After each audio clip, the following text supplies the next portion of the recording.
All right, hello there everybody. So this is my training for tomorrow. I've got my pack filled with everything like I'd need to go from ibex to half moon and also half moon to cow camp, which is a very long way and many hours, some of them close to 8 at my speed.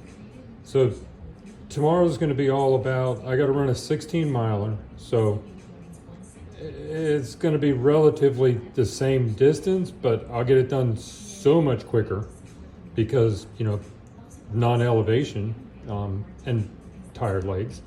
So I'm taking all of my, I do everything by carb total.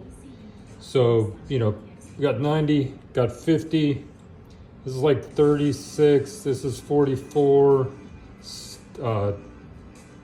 30, 20.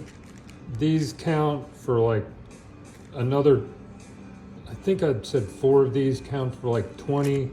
These are in the ballpark of 50 each. So I've got roughly 420 calories, 20 carbs sitting here.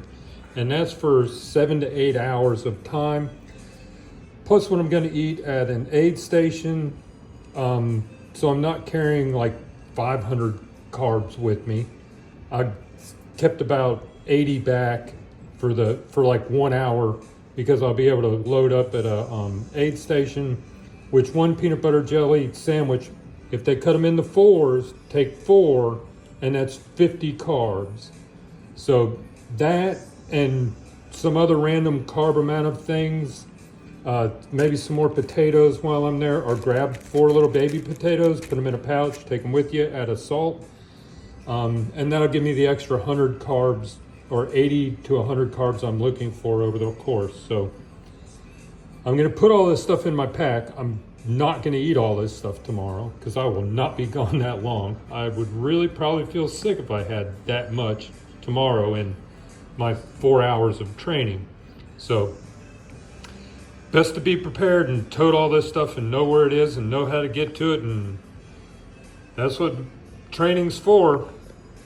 All right, Crazy Mountain 100, let's get eating.